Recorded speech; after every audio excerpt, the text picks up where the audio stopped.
Toni Morrison writes that goodness is fascinating, that you have to be an adult to consciously, deliberately be good, and that's complicated. A good man's life is not easy. At every turn, he faces a difficult choice. Compromise his morals and ideals and make the easy choice, or suffer the consequences of good. Yakuza 0 is nothing but a plethora of these choices. This game's story ultimately tells us that good men do not choose to do good for material or superficial reasons. They choose them because they are aware of the color of their souls, and mindful of the venom that inches forward begging to corrode their spirit. They do not choose good to win. They do not choose good for any particular reason, except that every fiber of their being tells them that it is the correct choice to make, that it's right, no matter what consequences await them on the other side of these choices. As Majima says in this story, Kiryu could just strong-arm his way into gaining everything he ever wanted. If Kiryu were a different man, he could truly bury a clan with his own hands because he is that powerful. But he chooses to do the right thing over and over again, and these have major consequences. For as all-powerful as he is, one of his biggest flaws is his naivete and his stubbornness. In Zero, Kiryu joins and sees the Yakuza as a good organization filled with stand-up men. Filled with men like his foster father, Shintaro Kazama, and like his brother, Nishikiyama. But as this game's story quickly unfolds, he learns that, like Awano, Kuze, and Shibusawa, the majority of men in the Yakuza world are motivated by money, power, and glory. And Kiryu quickly learns why. The world is filled with vices and temptation, filled with envy. And when desperation calls, anything is on the table for nearly anyone. It's natural, people don't want to suffer through hard times and endure. They want to be free from these situations in the easiest and simplest ways possible. Stepping into the darkness is an easy choice. In the very first chapter, Kiryu is offered a way out. Take the fall for a murder he did not commit. And instead of being so worried about what will happen to him if he doesn't, Kiryu is focused on the man who was murdered. He is taken aback by the fact that in this world, murdering is so easy. Throughout this game and the entire series, Kiryu by all means very well could have and probably should have become jaded. His soul should have been tainted. He's not a perfect man, and he comes close to it a few times in this series. In this game, he would have killed Shibusawa if it wasn't for Nishiki coming to save him from crossing that line. Kiryu has been framed for murder, hunted down by his own sworn family. When Kiryu chooses to be a good person, he loses so much, and it's a recurring theme over the course of this series. How much can a man take? How good can a man be, even when it costs him everyone around him? In the second game alone, Kiryu takes the fall for Nishiki's actions, leading him to go to prison for a decade. And because of that one choice, because of that one action, Kiryu loses Kazama, the man he considered his father, he lost his brother Nishiki, and he lost his lover Yumi, all in one game. And time again, Kiryu is faced with these decisions to blacken his soul, to choose the easier path, and he never falters. He endures so much loss, so much tragedy, because he is so hell-bent on sacrificing himself. He's just that stubborn. That's his nature.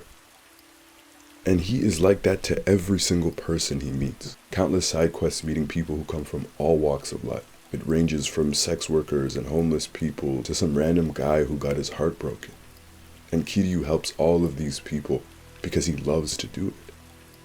Every choice he makes, whether it's out of his own stubbornness, he makes it out of love. Kiryu is a man who yearns for love in all aspects of his life, regardless if that road that is paved to it, to love, in the Yakuza world is one that is riddled with tragedy. But it's because of that he suffers the most. Kiryu often bites off more than he can chew, and he rarely, if ever, asks for help. That's his problem. This series investigates Kiryu's necessity to always bear the weight of everyone around him, especially when it harms him and others close to him, time and again.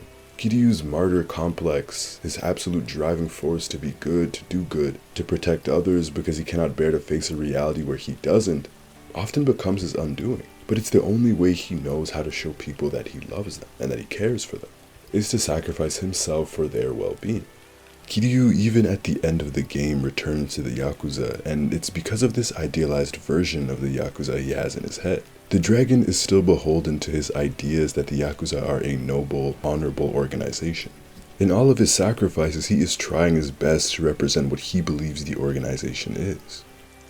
Kiryu is a good man, but that goodness comes back to bite him time and again.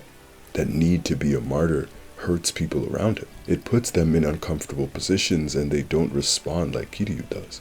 Taking the fall for Dojima's murder in the second game turned Nishiki into a man racked with guilt and endlessly compared to his brother, and that broke him. And everyone suffered for it.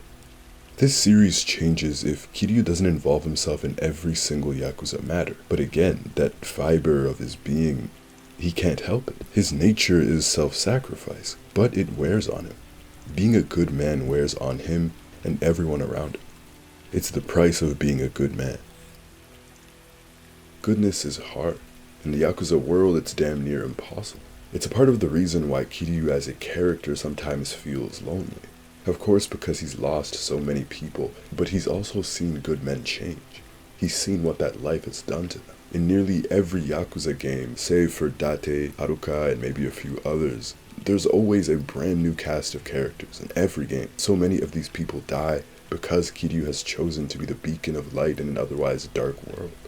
But that's just the man that he is. And I think that's why so many in the Yakuza world resent the dragon, like Kuze, like Awano, because they expect Kiryu to be just like them. They expect that world to break him, like it has broken them. And so they are envious that they don't have the resolve that the dragon of Dojima has. Kiryu is not a man motivated by personal gain. He trusts blindly, heedlessly, and recklessly, regardless of the costs. That's how Tachibana described him. And when he met Kiryu, and when he saw the nature of his soul, Tachibana quickly realized how rare he was, and was then immediately willing to sacrifice his life for that man. The cost and the tragedy of being a good man. When we speak about these choices and these tragedies in this game, we have to mention Majima Goro. Majima, just like Kiryu, suffers because of his choices. In the early game, he is motivated by his guilt over Seijima, his sworn brother. He claims that he is willing to do anything to get back in the clan, anything to make up for his wrongdoings. Majima might bend, but he never breaks. Even at rock bottom, where his life has become a performance, when he has become a puppet, Majima still maintains his values and morals, even when he doesn't want to. Again, it's that fiber in one's bones and one's bodies telling them what the right thing to do is. Majima is simply unable to kill Makoto, and that choice at that moment costs him his future. Of course, we learn that it doesn't, but to him, the character in that moment, it did, which makes it an incredibly powerful choice. But I think for Majima, the tragedy exists not only by choosing to save the girl, but it's the fact that he realizes later on that he is a man without agency in his life, controlled by guilt, and yet he doesn't do anything about it. The same clan that has haunted and taken control of his life for a choice that he didn't even make, Majima still returns to Shimano at the end of this game, the very man who destroyed his life, a mad dog walking back to his owner. He realizes that he is a puppet in the massive game that is bigger than him. He is too loyal and too guilty for what he feels he did to his brother, even if it means going back to that man. And after some time, Majima embraces the mad dog persona that he has chosen and crafted, based on Nishitani, Lee, and Sagawa, and he changes. There is still remnants of the man who saved that helpless girl, and he is still a decent person relative to so many others in this series, but he does change. He submits to the Yakuza life. He believes that it's his only way to pay his debt, but also to save Makoto from that life, to not drag her down. When you are in the darkness, you choose who to bring down with you.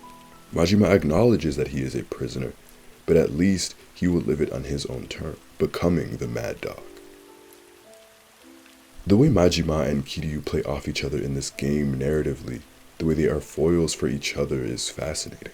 Majima is rather close to Kiryu, not physically, but ideologically. But he isn't as uncompromising as Kiryu, and that's ultimately where their paths diverge. Kiryu is what Majima could have become had he not accepted his circumstances, and if he hadn't been so rigidly tied down to the Yakuza code. And finally, the last good man in this game, Tachibana Tetsu, he too was the result of difficult choices and tragedy, a victim of it. Tachibana, who entered the game out of a need for security and safety, to protect what little of his family he had left, he sacrificed and he suffered throughout this game because he wouldn't give in to the poisonous world that he was entrenched in. And we see that in the sacrifices that Tachibana makes, specifically for Kiryu. For one, offering him safety and security, offering him a way out, a job as a regular civilian, of course driving through a mob of Yakuza to save him, giving up 1 billion yen for his life. Tachibana was such a good person to Kiryu, and we see that in Kiryu's reaction to the man's death. This game shows us that the world is cruel, that simply because one is a good person, that they are owed a win. Tachibana enduring torture, dialysis, losing an arm, suffering so much just to die when he was so close to seeing his sister. The man who had so much money that he could power Kamurocho for a moment. He had enough money to get anything he ever wanted, except for his little sister. Yakuza 0 is a tragedy of two people chasing a life that they truly do not need, but a life that they keep on choosing because they feel that there is nothing else. While this game might end with so much tragedy, you still leave the game feeling that being a good man is worth it. The good men redefine what being a man is. They are the ones who do not sully their souls with pointless aspirations. I think a big part of what makes Majima and Kiryu such lovable characters is that they have the ability to quite literally step on anyone to gain whatever they want.